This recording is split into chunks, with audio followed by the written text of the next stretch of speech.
자, 오늘 이제 할 것은 뭐냐면은 오줌 액비하고 쌀뜨물 발효액하고 난각 액비라고 하기도 하고 일반적으로는 난각 칼슘이라고 합니다. 그 다음에 난항유 이렇게 하는데 그거 하는 방법 간단히 알아보고 오늘은 마치고 요것을 이제 만들어 가지고 또 2주 후에는 실제로 이제 밭에 가서 뿌려보는 이런 것을 해보도록 하겠습니다. 먼저 이제 오줌 액비가 있습니다. 아까도 이야기했고 이제 뭐 여기 강사 선생님께서 이야기 잘 해주셨는데 오줌 액비는 제가 만들어도 봤고 지금 아침에 이제 제가 이제 복장이 이렇죠. 상일 텃밭에서 좀 일을 하고 하다 보니까 금세 시간이 지나간 거예요. 그래서 헐레벌 때 오다 보니까 제가 한 3년 전에 만들어 놓은 액비를 한번 보여드리고 싶었는데 그게 차후에 기회가 되면 제가 해드릴 거고, 오줌 액비는 제가 봤을 때는 우리 생활에서 가장 좋은 비료가 아닌가 이런 생각이 듭니다. 오줌 액비는 굉장히 간단해요. 의외로 어떻게 하냐면 그냥 오줌 받으면 됩니다. 뭐 이제 남자분 여자분 이제 받는 방법이 조금 달라서 그렇지 받아가지고 페트병 있죠. 페트병에 거의 한 5분의 4 정도 넣고 그냥 뚜껑 닫아 두세요. 그리고 2주, 보통 2주 하는데 제가 해보니까 한 3주 정도 하는 게 괜찮겠더라고요. 해보니까 한 3주 정도 놔뒀다가 그 다음에 희석해서 쓰기만 하면 됩니다. 굉장히 간단하고 좋고 실제로 작물도 아주 잘 큽니다. 근데 여기에서 오줌 액비를 하실 때 유의할 사항은 뭐냐면은 아무래도 항생제 약을 드시거나 이랬을 때는 사용 안 하시는 게 좋을 것 같아요. 제가 최근에 이제 갑자기 막 이것저것 너무 일이 많아 가지고 누가 그런데 일 많으면 돈 많이 벌겠네 그런데 이 도시농업 쪽에서는 그렇게 뭐 돈 버는 저게는 아니어서 그런지 체력이 완전히 고갈이 나버린 거예요. 그래서 최근에 이제 약을 먹고 있는데 약이 독한지 오줌을 이제 소변을 보니까 소변 색깔이 굉장히 진해요. 그 말은 우리 몸에 독소라든가 이런 게 같이 나오기 때문에 결론적으로는 그런 오줌은 좋은 현상이 못 된다 이거죠. 그죠? 그런 경우에는 사용을 안 하시는 게 좋고, 일반적으로 내가 사용하는 텃밭이라든가 이런 데서 사용하는 오줌은요 본인이 잘 압니다. 내가 요새 컨디션이 안 좋아서 약을 먹었냐 항생제 먹었냐 그랬을 때는 사용 안 하면 돼요. 그 이외에는 받았다가 사용하시면 아주 좋습니다. 근데 요게 조금 단점이 있어요. 단점이 뭐냐면은 3주간 이제 숙성을 시켜가지고 사용할 때 되면은 조금 냄새가 납니다. 냄새가. 이 냄새 때문에 저는 베란다에서 또 살짝 줘요. 우리 집사람 몰래. 문 닫아놓고 얼른 주고 이렇게 그 다음에 이제 저는 이제 안 들키려고 이제 원액을 살짝 주고 그 다음 위에다 이제 물을 주죠. 그럼 이제 스며 들어가니까 그런 방식으로 하는데 그래도 냄새가 좀 나겠죠. 그런데 이제 희석해서 주면은 냄새가 오히려 골고루 이제 배어져 있기 때문에 냄새가 더 날 수도 있어요. 그래서 약간 그렇게 하고 있는데 텃밭이라든가 이런 데서는 아주 괜찮습니다. 그리고 이제 좀 찝찝하다. 뭐 우리 어릴 때부터 오줌 똥은 더럽게 여겼던 것이라 찝찝하다 그러면은 작물에 주지 마시고 작물 옆에다 주시면 됩니다. 그리고 이 오줌은 저도 키워봤는데 대파에는 최고입니다. 최고. 대파가 아주 싱싱하게 잘 자랍니다. 병도 잘 안 걸리고. 대파 키우실 때 한번 해보세요. 그러시면 좋을 것 같고. 자, 오줌은 받아서 2주 내지 3주 정도 그쵸? 숙성시켜서 그대로 사용하시면 됩니다. 1.8리터 페트병을 좀 진하게 주시는 분들은 그걸 하나 넣고 우리가 일반 조로 있죠. 그죠? 물 절이게 그거 한 통 다 넣으시고 물 그냥 받으시면 됩니다. 그런데 저 생각은 한 통보다는 반 통만 1리터만 넣고 물을 그냥 거기다 따르면 자동으로 희석이 됩니다. 그런데 이제 오줌이다 보니까 그렇게 희석되는 과정에서 거품이 발생이 돼요. 그거는 이제 사용 텃밭 같은데 사용하시고 이제 뒷정리를 조금 해주셔야 되겠죠, 그죠? 다 사용하고 거품이 만큼 있는 걸 그냥 놔두면은 뒷사람이 아무래도 이건 뭐야 이렇게 될 가능성이 큽니다. 그래서 그걸 사용하시면은 아주 좋을 것 같아요. 이것도 한 보름 간격으로 아니면 한 달 간격으로 이제 약간 극약 처방할 때도 이 오줌이 아주 좋습니다. 그런 식으로 사용하시기 바라고요. 그 다음에 이제 쌀뜨물 발효액이 나오는데 EM이라고 하죠, 그죠? 우리가 유효 미생물이라고 하는데 이 EM 매니아들은 이걸 해서 마십니다. 마시기도 하고 뭐 화장대부터 시작해서 욕조, 세면기, 그 다음에 싱크대 이런 데 다 세척을 다 합니다. 그런데 요게 EM을 잘 만드셔야 돼요. 잘 만드시는데 지금 여기 이제 EM을 현장에서 만들기는 좀 그렇게 해서 쌀뜨물 있죠, 그죠? 일반적으로 EM을 그냥 나는 그냥 옆면 시비하거나 이렇게 사용한다 그러면 그냥 받으셔도 되고, 보통은 좀 깔끔하게 난 받겠다 이러신 분들은 가장 위에 아주 1차로 그냥 살짝 한번 헹궈내고, 그쵸? 살짝 헹궈내고 그 다음에 두 물째하고 세 물째만 일반적으로 사용을 많이 해요. 근데 제가 천물 그냥 원액 나올 때도 사용해봐도 큰 문제가 없더라고요.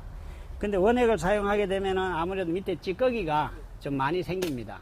그런 현상이 좀 있고요. EM 효소가 있어요. 그냥 하시는 게 아니라 이런 EM 발효액이라고 해서 EM 발효액이라고 있습니다. 요게 이제 아주 요사이는 많이 나와 있어요. 많이 나와 있는데 이게 다양하더라고요. 그래서 요거도 보니까 희한하게 사람 성질 따라 이게 맞는 것 같아요. 어떤 사람은 이거 별로야, 나는 저 제품이 좋아. 근데 그 사람 취향이 그게 맞는 거예요. 어떤 분은 이게 또 맞는 분이 계세요. 그래서 한번 사셔가지고 요거 하나 한 3, 4천 원 정도 합니다. 요거 우리 지혜 선생님이 판매처를 알고 있는데 3, 4천 원 하시면은 잘만 관리하시면 이거 평생 씁니다. 평생 쓰니까 꼭 오늘 약장사 같네요, 그죠? 약장사 같은데 요거 EM을 사용하실 때 보통 병뚜껑 있죠, 그죠? 원액 같은 경우에는 지금 얘 봤을 때는 제가 봤을 때 약간 원액에서 희석이 된 원액 같은데 뭐 전주대학이라든가 미라클 이런 센터에서 나오는 것들 보면은 원액이 참 좋아요. 좋은데 그런 경우에는 한 병에 10,000원 이상 합니다. 10,000원 이상 하는데 그 일반적으로 병뚜껑 하나 정도가 소요됩니다.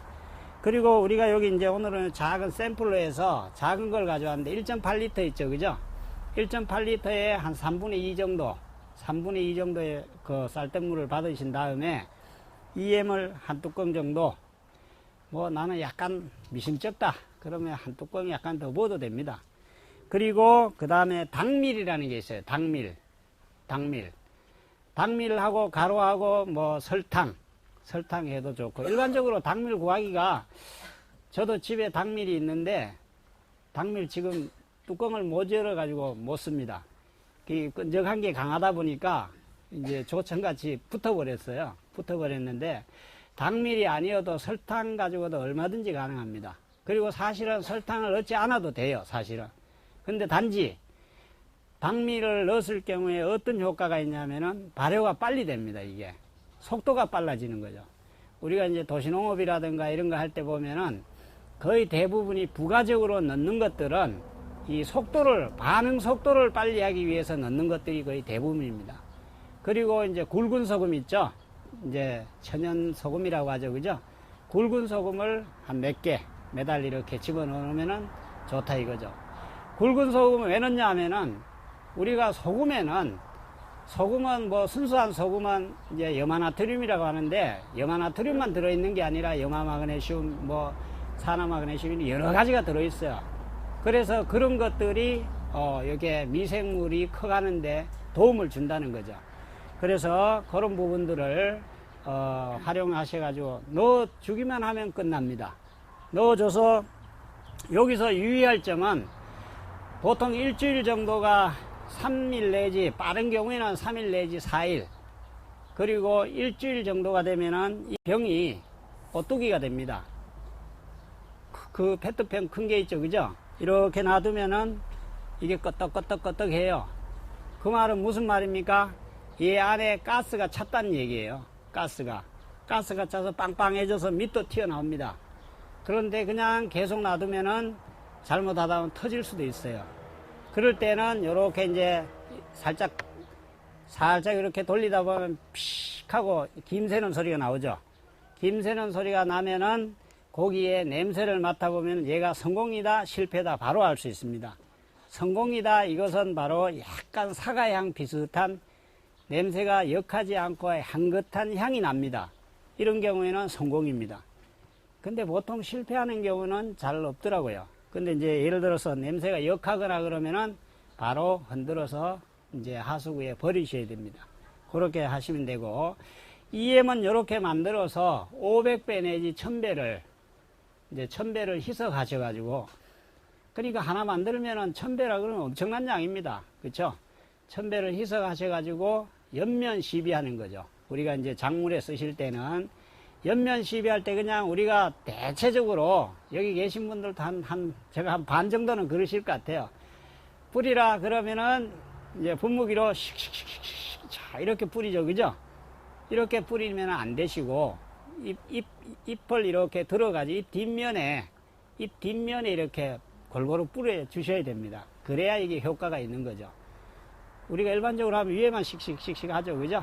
자, 그런데 반드시 칼슘제도 그렇고 이것도 그렇고 옆면 시비할 때는, 자, 우리가 만드는 것은 친환경 이 약재이기 때문에 전혀 손에 묻어도 아무 관계가 없는 것들입니다.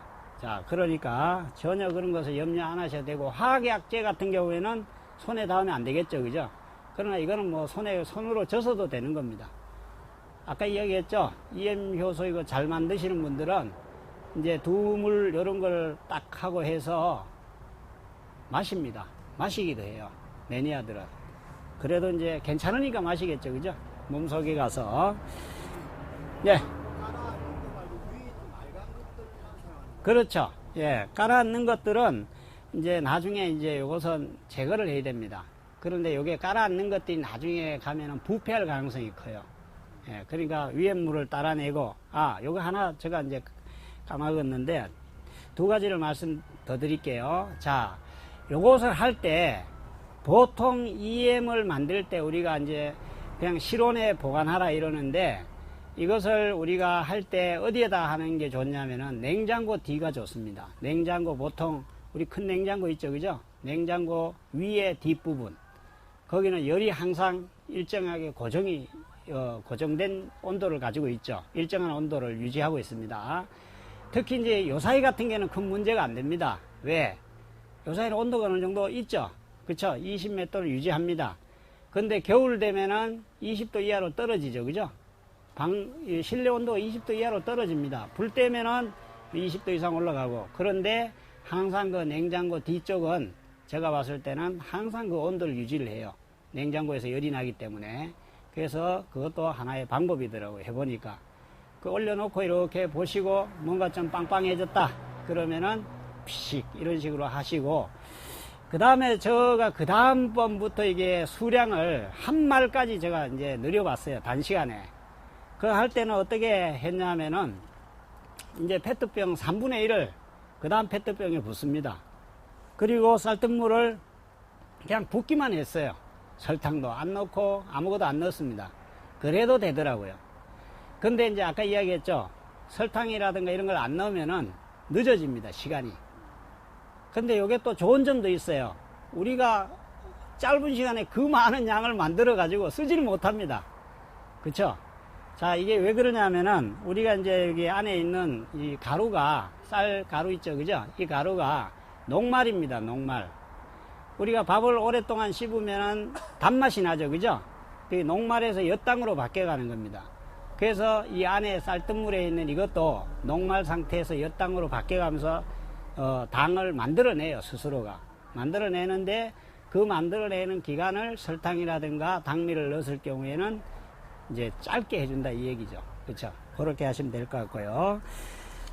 그 그 다음에 이제 난각액비하고 이제 난항류하고 난각액비는 여기서 실험을 한번 해보겠습니다. 하여튼 비용을 만들고 방지할 수 있는 것 중에 하나가 계란 껍질이에요. 그래서 이 두 개 다 난각, 난항류 이거 둘 다 계란 가지고 이용하는 겁니다. 자, 먼저 난항류는 어떻게 하냐면은 여기 이제 지금 난항류가 지금 오늘 준비 안 한 것은 오늘 해서 오늘 쓰지를 못하니까, 그쵸? 그리고 이제 2주 후에 만들어서 바로 쓸 수 있도록 해보겠습니다. 그거는 간단히 그냥 설명하면은, 자, 난항류는 어떻게 하냐면은 난황, 노란색 노른자만 이용하는 거죠. 자, 계란의 노른자를 이용해서 우리가 이제 방제를 하는 겁니다. 근데 계란의 노른자는 뭐 어떤 역할을 하냐면은 사실 별 역할이 없어요. 어떤 역할을 할 것 같습니까, 우리? 계란의 노른자는? 네? 영양. 예. 예, 예. 얘기 잘 하셨네. 자, 계란의 노른자는 사실은 여기서 방제 역할을 하는 게 아니고, 우리 여기 카놀라유가 일반적으로 카놀라유 있죠, 그죠? 이것이 이제 그 중에 괜찮다는데, 이 기름이, 진딧물 같은 것을 숨통을 막히게 해서 못 살게 만듭니다. 근데 우리가 약 치는데 기름을 이만큼 카놀라유 한 병 가지고 이렇게 그냥 막 쳐대면은 작물도 다 죽습니다. 그렇죠? 그런데 이것을 미세하게 분해시켜주는 역할을 뭐냐 하면은 이 계란 노른자가 합니다. 그래서 계란 노른자를 일단은 한 5분 정도 물에다가 희석을 막 시킨 다음에 거기다가 여기 책에 보면은 여러분들이 받으신 책에 보면은 나와 있는데 식용유 60ml 처음에 나오죠, 그죠? 식용유 60ml 그 다음에 믹서물 용기 이렇게 나오는데 식용유 60ml는 요거는 사전 예방용입니다. 거기다 한번 써두세요. 예방용. 그 다음에 그 위에다가 100ml는 방제용입니다. 우리가 일반적으로 예방을 잘 못합니다. 진딧물 나타났네, 이거 해야 되지. 보통 이렇게 갑니다. 그래서 자, 방제용은 100ml를 사용하셔야 돼요. 식용유를. 60은 약합니다. 자, 그런데 60ml의 기준이 뭐냐면은 우리 야구르트 병 있죠? 우리 야쿠르트 요구르트 병 조그만한 거 있죠? 그게 65L예요. 65ml예요. 65. 그거 한 병 넣으시면은 일반적으로 방제용은 되는 겁니다. 거기다 한 병 반 정도 넣으시면은 이제 방제용이고 한 병 넣으시면 예방용이 되시고 그렇게 되겠습니다. 이것을 충분히 믹서로 막 섞은 다음에 그 다음에 나중에 거기다가 물만 타면 돼요. 물을 타면은 물이 20L입니다. 우리 한 말, 그쵸? 요거 가지고 한 말을 만들어요. 한 말이면은 엄청난 양이죠.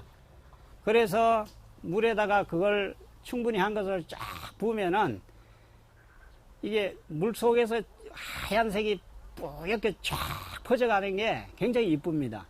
그걸 한번 해보도록 하고요. 그때는 오늘은 이제 시간도 많이 됐고 해서 난각 칼슘 하도록 하겠습니다. 먼저 여기 계란 껍질이 있습니다. 계란 껍질. 우리가 계란을 이제 깨어서 이제 사용하시고 계란 껍질이 이렇게 있죠. 근데 계란 껍질을 보면 얘가 껍질이 이렇게 하면 안 떨어지고 있죠. 여기 왜 안 떨어집니까? 그 안에 막이 있습니다. 막이. 그쵸? 그 안에 막이 있어요. 자, 이 막이 단백질 성향이 상당히 강해요. 그래서 이 막은 우리가 화상 입었거나 이제 얼굴에 이제 피부 마사지라고 하나요? 이렇게 할 때 벗겨가지고 이렇게 붙여놓으면 굉장히 좋습니다. 근데 그런 걸 일반적으로 잘 안 하죠. 그렇죠? 안 하시는데 이게 이제 굉장히 좋은데 그 대신 난각 칼슘을 만들 때는 이게 안 좋습니다. 왜냐면은 단백질이 이제 발효하면서 해충들을 막 불러요. 이 발효한 냄새도 나고 이렇게 먹을 게 생기니까 다른 벌레들이 막 끼기 시작합니다. 그래서 이것을 이제 벗겨내셔야 되고, 이제 벗겨내시는데 좀 살짝 마르면 이게 잘 벗겨집니다. 그리고 그 다음에 얘를 어떻게 하냐면은 살짝 볶는다 그러죠. 프라이팬에. 저도 프라이팬 이거 하다가 집사람 몰래 이제 냄비 하나 이렇게 가져다가 텃밭에서 했는데 아직 텃밭에 그냥 있어요. 집에 못 가져가고 있습니다. 이게 못 쓰는 걸로 하셔야지 쓸만한 걸로 하면은 그 냄비 다 버립니다. 사실은. 그러니까 그게 상당히 고온으로 올라가는 거예요. 그래서 거기서 볶아주면은 이제 요게 그 다음부터 이제 진행을 해 가는데, 볶는 이유는 계란 껍질에 유기물들이 좀 묻어 있어요. 우리가 이제 알을 낳으면서 뭐 이제 유기물 껍질이라든가 이런 데 좀 묻어 있겠죠. 그런 것을 태우는 역할을 합니다. 그 계란 껍질로 만들 때는 계란 껍질은 무기물입니다. 무기물인데 유기물이 묻어 있기 때문에 그것을 이제 태우는 역할을 하는 거죠. 근데 일반적으로 뭐 그렇게 하지 않고 깨끗하게 씻어 가지고 한 이틀 그냥 말려도 그렇게 사용합니다.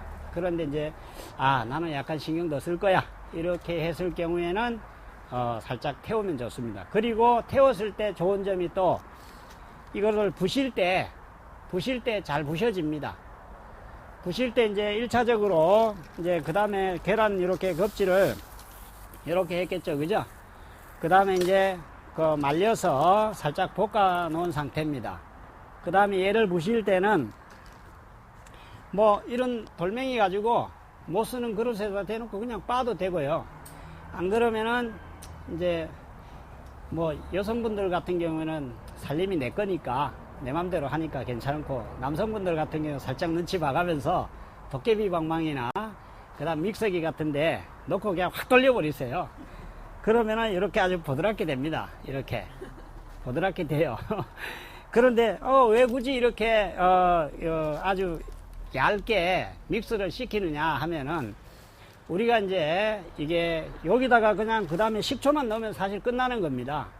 근데 우리가 이제 주먹을 쥐었을 때는 면적이 얼마 안 되죠, 그죠? 근데 손바닥을 펴면은 앞면 뒷면 2배로 늘어나죠. 이것을 또 손가락을 펴면은 또 많이 늘어납니다. 그래서 잘게 부실수록 표면적이 굉장히 넓어져요. 그 말은 반응할 수 있는 공간이 넓어진다 이 얘기죠. 그러면은 빨리 반응이 된다 이 얘기입니다. 그렇기 때문에 잘게 부시는 거예요. 그래서 이제 넣어 주시면 되고, 원래는 이제 뭐 요런 걸 가지고 요렇게 해서 달아 가지고 이제 한번 실험 삼아, 대충 그런데 50 나오죠, 그죠? 자, 실험 삼아 이제 이렇게 하시면 됩니다. 그래서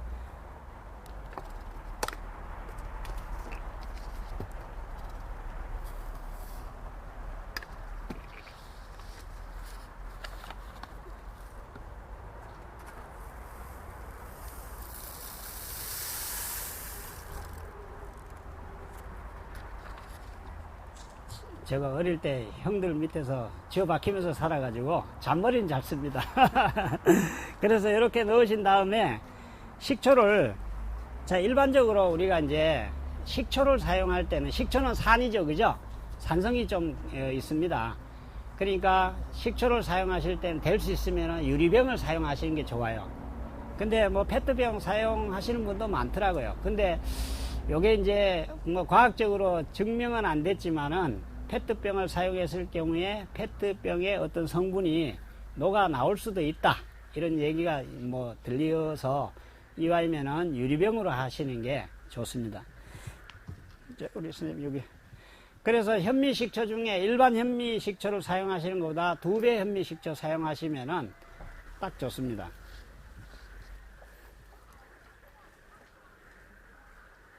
그래서 껍질하고 약 한 1대 10 정도 이렇게 되어 있는데, 1대 10 아니어도 됩니다.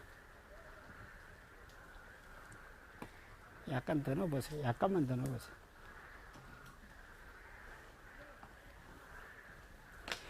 자, 그런데 이제 이거 만들기 어렵지 않죠? 그런데 난각칼슘을 만들어 보면은 이 계란 가루를 만드는 데까지 좀 귀찮습니다, 솔직히. 계란 끈적한 거 그거 씻어야죠. 그 다음에 그 껍질 벗겨내야죠. 그런데 시간 날 때 조금씩 해두시면은 정말 이거는 뭐 식물인데는 보약입니다, 보약. 우리가 이제 작물을 키울 때 난각칼슘 가지고 안 되는 게 거의 없다고 보면 돼요. 근데 왜 해필이면 이 난각칼슘을 쓰냐 할 것 같으면은, 우리가 이제 그 어르신들 중에 어릴 때 이른 봄에 농사 짓기 전에 가장 먼저 밭에다 하얀 석회를 막 뿌리죠. 그쵸? 석회를 막 뿌립니다. 석회 삽으로 막 뿌린 다음에 뭐 로타리 한 다음에 그 다음에 또 거름 넣고 뭐 이런 식으로 하는데, 석회를 왜 그럼 그 일찍 뿌리냐 하면은, 석회는 석회에 들어있는 칼슘 있죠. 이 CA라는 칼슘이 CA입니다. CA라는 이 칼슘은 작물을 통해서 흡수되는 시간이 너무너무 길어요. 그 쉽게 단시간에 물은 주면은 아침에 이렇게 있다가 물 주면 점심되면 빨딱 일어나죠. 그죠? 자, 이러는데 얘는 아침에 줘도 한 6개월 뒤에 이제 꼭대기까지 올라간다 이거죠. 그러면은 벌써 병이 발생이 되고 얘가 비실비실 칼슘 부족이다 이런데, 여기다가 땅에다가 줘봐야 아무 쓸모가 없다 이겁니다. 그러면은 그거는 줬을 때는 뭐 가을이라든가 내년에 영향이 있겠죠. 그죠? 그러니까 당장에 이게 뭔가 문제가 생겼는데, 이것을 해결하기 위해서는 바로 이 난각칼슘이 짱입니다. 자, 난각칼슘은 여기에서 일반적으로 이제 600배 내지 1000배로 하시는 게 좋습니다. 우리가 뭐든지 약간 독하게 주기 시작해서 효과를 보면은 나도 모르게 더 진하게 주게 돼 있어요. 근데 그거는 작물에게는 안 좋을 가능성이 큽니다. 그러니까 한 1000배 정도 희석해서 연면 시비 아까 이야기했죠. 뿌려주면은 아주 좋은데, 대표적인 사례, 우리가 가을에 보면 배추 있죠. 배추가 이렇게 포기가 잘 차는데 포기 윗부분, 가장 윗부분에 끝부분 있죠. 끝부분이 말라 들어가요. 이거 칼슘 부족입니다. 이거 100% 칼슘 부족이에요. 그런데 그때 땅에다가 뭐 이렇게 해줘봐야 아무 소용 없습니다. 그리고 지금 상일 텃밭에도 가면은 한제 아주머니께서 하도 열심히 하셔가지고 제가 얘기는 안 합니다. 한참 열심히 하시는데 이러시면 안 됩니다. 이러면은 얼마나 기분 나쁘겠어요. 젊은 놈이 싸가지 없게. 그쵸? 그런데 계란 껍질을 어디서 그렇게 많이 구워주신지 매일 와서 계란 껍질을 덮어줘요. 그런데 그게 좋을 수도 있지만은 지금 현재는 효과가 전혀 없습니다. 그리고 거기에 벌레가 끼기 시작하죠. 그쵸? 아까 그 막 때문에. 자, 그런데 이제 아까 이야기했다시피 배추 끝부분에 잎마름 현상, 그 다음에 우리가 일반적으로 잘 보는 것 중에 하나가 토마토 있죠. 방울토마토는 그런 현상이 잘 안 나타나는데, 굵은 토마토 있죠. 보면은 배꼽이 썩어요. 한참 와 이거 내 거 작품이다 이랬는데 어느 순간 보면 배꼽이 썩기 시작하는 거예요. 이것도 100% 칼슘 부족입니다. 칼슘 부족이에요. 그런데 얘를 한낮에 주면은 더 죽이는 현상이 생겨요. 우리가 이제 물방울을 젓가락으로 찍어서 이렇게 손등에나 이렇게 해보세요. 해보면은 동그랗게 구슬은 아니지만은 타원형 모양으로 됩니다. 이게 볼록렌즈예요. 그럼 한낮에 햇빛이 받으면은 볼록렌즈에서 빛을 모아가지고 태우는 역할을 합니다. 그러니까 절대로 낮 시간에는 물을 주시는 게 아니에요. 그런데 물을 꼭 주고 싶다. 그러면은 작물에 전혀 닿지 않게, 저는 지금도 이제 상일밭에 가면은 키우고 있는데 될 수 있으면 저는 작물에다가는 주질 않아요. 작물과 작물 사이에 골을 파서 거기다가만 물을 줍니다. 그러면은 뿌리가 뻗어나가겠죠. 그러면 건강해지는 현상이 생깁니다. 그래서 여기 보면은, 자, 여기 한번 뚜껑 닫으셔가지고 한번 돌려 봐보세요. 지금 이제 껍질이 위로 올라갔다가 아래로 내려갔다가 그냥 춤을 춥니다. 아주 미세한 것들이. 네. 자, 그러면서 이게 나중에 한 7일 정도, 아니면 좀 길면은 더 길 수도 있겠죠. 그런데 요거는 정확한 답이 없어요. 어떤 분은 2, 3일 만에 된다 그러는 경우에는 아주 미세하게 가루같이 했을 경우에는 한 3일 정도만 되면 되는데, 그냥 관찰하세요. 흔들지 마시고. 왜냐면 그래야, 그러면은 그게 이제 아래 위로 이제 이게 왔다 갔다 하면서 반응을 하는 거죠. 반응을 하면서 나중에 반응이 끝나면 어떻게 돼요? 얘가 다 가라앉습니다. 다 가라앉으면 위에 맑은 요것만 걷어내셔 가지고 사용하시고, 그 다음에 혹시, 이거는 이제 정말 좋은 팁인데, 다 사용을 하신 다음에 집에 블루베리라든가 이런 거 키우시는 분 혹시 있을 수 있어요. 근데 블루베리 잘 안 크죠? 잘 안 크는 이유가 뭐냐면은, 이 블루베리는 산도가 4입니다. 4에서 4.5 정도예요. 우리가 마시는 물이 일반적으로 7입니다. 7. 중성이죠. 그죠? 그럼 상당히 산성이 강한 거예요. 그러면은 그냥 7조선은 얘가 잘 자라지 않죠. 산성이 강한 땅에다서 잘 자랍니다. 그래서 블루베리 농사 짓는 그 땅은 사실은 다른 작물 키우기에는 황폐화된 땅이에요. 산도가 너무 셉니다. 그런 전용 비료라든가 이런 게 나오죠. 그래서 여기에 찌꺼기가 나중에 남으면은 그것을 희석해 가지고 블루베리에다가 살짝 주면은 얘가 산도가 폐하 4 정도로 딱 나가 떨어집니다. 그러니까 블루베리도 잘 크겠죠. 자, 그런 식으로 하나 해드리면 되겠습니다. 자, 뭐 이야기 하려고 그러면 끝이 없고, 오늘 일단은 시간도 많이 됐고 해서 여기까지 하는데, 지금부터 이제 질문을 좀 받고, 그 다음에, 궁금한 거 있으면 또 제가 대답해 드리겠습니다. 예. 예. 네.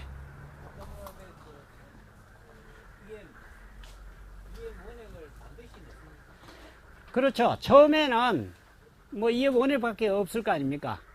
EM 원액을 가지고 사용하시고, 그 다음에 아까 이야기했죠. 이렇게 만드셔가지고, 만약 EM을 이렇게 한 병을 만드셨어요. 만드셨으면은 3분의 1을 만드신 이렇게 사과향 이렇게 나면은, 향긋한 향이 나면은 이게 잘 돼가는 겁니다. 그러면 3분의 1을 붓고, 거기다가 그냥 어느 정도 5분의 4 정도 채워서 쌀뜨물을 넣어주기만 하면 됩니다. 그래도 난 미심쩍다. 그럼 소금 매달, 그 다음에 설탕 조금 넣고, 이런 정도만 하시면 돼요. 근데 처음에는, 설탕이요? 안 됩니다. 예, 그 얘기는 뭐냐면은, EM이라는 것은, 거기가 걔네들이 미생물이에요. 미생물, EM이라는 게 미생물 발효액이죠. 그쵸? 거기에 미생물이 들어있는 거예요. 걔네들이 활동하게 하기 위해서 쌀뜨물도 필요하고, 그 다음에 좀 더 활성화 잘 시키기 위해서 설탕이 필요하고, 그 다음에 굵은 소금도 약간 필요한 거죠. 미네랄이 필요하니까 굵은 소금이 필요한 겁니다. 그러니까, 예. 네. 예, 그거는 이제, 막걸리 냄새 나시는 것은, 그게 잘하면 식초로 이렇게 돼가는 과정이고, 그쵸? 요거는 이제 EM 제로 가는 건 아닙니다. 예, 예, 다른 겁니다. 예. EM 원액은 이렇게 오래 보관해도 상관이 없습니다. 제가 보니까 그게 보통 2년 정도 유통기한이 있더라고요. 그러니까 이제 쓰고 놔뒀을 때. 예. 그러니까 이제 원액, 애당초 원액은 뭐 1년에서 보증기간이 2년 이렇게 되는데, 그것도 이제 사용하시고, 저는 생각에 이제 주위에 같이 하실 분 있으면은 나눠서 쓰시고, 또 사시고 이러는 게 좋을 것 같아요. 저도 처음에 욕심에 큰 거, 좋은 거 2개를 샀는데, 한 개는 뭐 세월아 지나다 보니까 4, 5년이 지나버린 거예요. 금세 그렇게 지나더라고요. 그래서 그거는 해보니까 잘 안 되더라고요. 그래서 버렸습니다. 예. 몇 도에서 보관하는 거예요? 네? EM 원액은 몇 도에서 보관하는 거예요? 보통 실온이 25도거든요.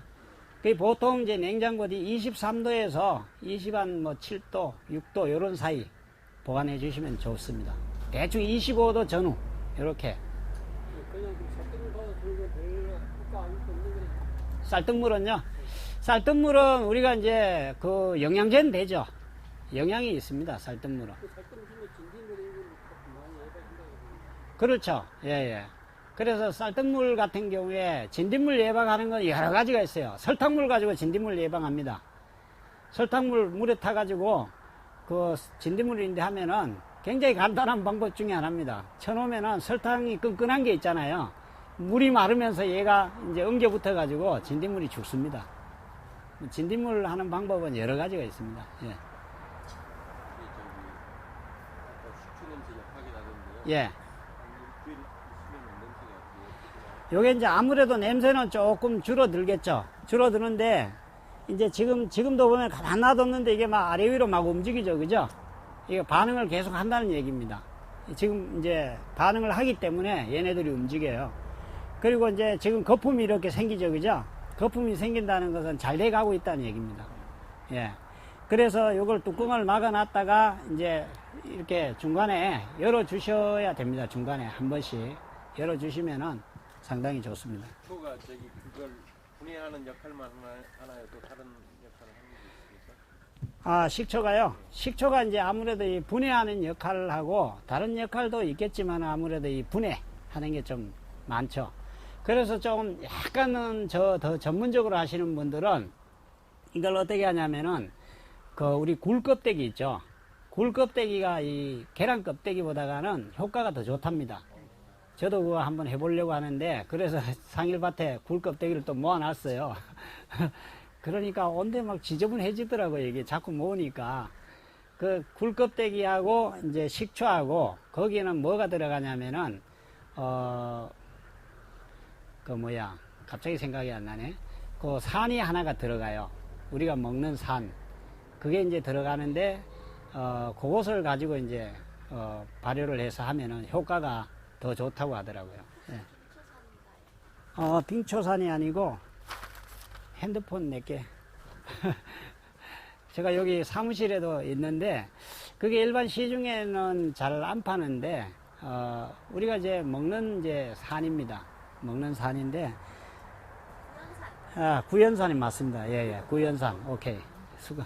저도 이제 이게 깜빡깜빡하네요. 아주 젊은 사람이 큰일 났습니다. 이거 구연산. 구연산이 진짜 만능이라고 하죠. 그 구연산에서 마시면 뭐 속병도 없어진다고 하는데, 예, 저도 이제 구연산 사놓고 안 먹더라고요. 그 열심히 실천하는 게 굉장히 중요합니다. 우리가 이제 이렇게 알죠. 아무리 알아도 이 실천하는 게 중요합니다. 예. 또 이제 질문. 예. 껍질 꽉 벗겨야 돼요? 예? 예. 흰 껍질은 벗기셔야 돼요. 흰 껍질을 안 벗기면 아까 이야기했죠. 벌레들이 막 생길 수 있어요. 그리고 이게 흰 껍질을 그냥 하면은 이 역한 냄새가 납니다. 단백질이 우리가 이제 보통 보면 음식이라든가 이런 데서 굉장히 막 역한 냄새 나는 것 중에 하나가 이 단백질이 분해되면서 약간 썩은 냄새 같은 게 막 납니다. 그래서 그렇습니다. 저도 옛날에 그냥 아무 생각 없이 하초에 우유 먹다 남아가지고 그냥 하초에 씩 뿌려놨다가 냄새가 얼마나 독한지 그 막 계란 썩은 냄새 비슷한 게 막 나더라고요. 예, 그렇습니다. 예. 예. 이것도 첨배 희석 하셔가지고 옆면 시비. 자, 손에 묻어도 괜찮습니다. 손에 묻어도 되니까 약간 살짝 들으셔가지고 하시고, 안 그러면은 저는 집에 그 3리터짜리하고 7리터짜리 분무기에 있어요. 그거 하나 또 이것도 그 업체에서 제가 뭐 받은 거 아닙니다. 3리터하고 7리터를 샀다가 3리터는 여기 토종밭에 제가 이제 기증을 냈고 7리터가 이제 집에 있는데 7리터짜리 분무기가 있습니다. 이렇게 펌프질 하는 거. 그거는 이제 이렇게 이제 대로 이렇게 돼 있어서 끝에 이제 분무할 수 있도록 돼 있거든요. 그럼 걔는 이제 거꾸로 지어도 되고, 이거 통은 옆에 놔두는 거니까 아주 이제 양도 7리터면 엄청난 양이죠. 그러니까 뭐 물 줄 때도 저는 조그마한 뭐 이런 거 물 줄 때는 그걸로 줍니다. 어떨 때는 꼭지를 빼서 주기도 하고, 그게 이제 가격은 뭐 10,000원에서 15,000원 사이 요 정도입니다. 그렇게 비싸지도 않고 활용성이 상당히 좋더라고요. 네. 네. 아, 이거는 뭐 거의 뭐 쓰실 때까지 그 원액을 희석하지 마시고 이제 원액 놔두셨다가 필요할 때마다 쓰시고, 그래서 뭐든지 그래도 뭐 오래 갈 수 있다 그래도 보관할 때는 이런 식으로 보관하는 게 좋습니다. 이런 식으로 보관했다가 일부 사용해서 사용하시고, 그 다음 또 이제 어느 정도 떨어져 간다 그럼 요걸 또 사용하시고 만드시고 이렇게 하시는 게 좋죠. 양이 엄청나죠. 그러니까 조금씩만 사용하시는 게 좋습니다. 예, 텃밭 하면은 뭐 많이 쓰겠죠. 예. 그 첨배 희석 하실 때도 그냥 가시지 마시고 조금 넣으시고 막 흔든 다음에 이제 확 뿌려주면은 희석이 잘 됩니다. 예. 또 이렇게 연면식이 한다는 것은 뿌리에는 작용을 안 한다는 거죠. 그렇죠. 이거는 뭐 뿌리에 뿌려봐야 소용이 없습니다. 아무 소용이 없어요. 왜냐하면 뿌리에서 올라와서 얘가 효과를 나타낼 때쯤 되면은 얘는 이미 없어진 상태예요. 작물이. 그렇죠. 잎에는 잎이 이렇게 있으면 잎 뒷면에 기공이라는 데가 있어요. 이제 기공을 통해서 얘네들이 들어갑니다. 예. 그런 식으로 이제 되겠죠. 예. 예. 예, 하여튼 뭐 오늘 여기 실내에서 했고 현장에는 다음 시간에 또 한번 하기로 하고요. 앞으로 이제 잡초가 굉장히 많이 날 거예요. 잡초 제거하는 방법 제가 이제 한두 가지 알려드리도록 하겠습니다. 오늘은 여기까지 하겠습니다. 감사합니다.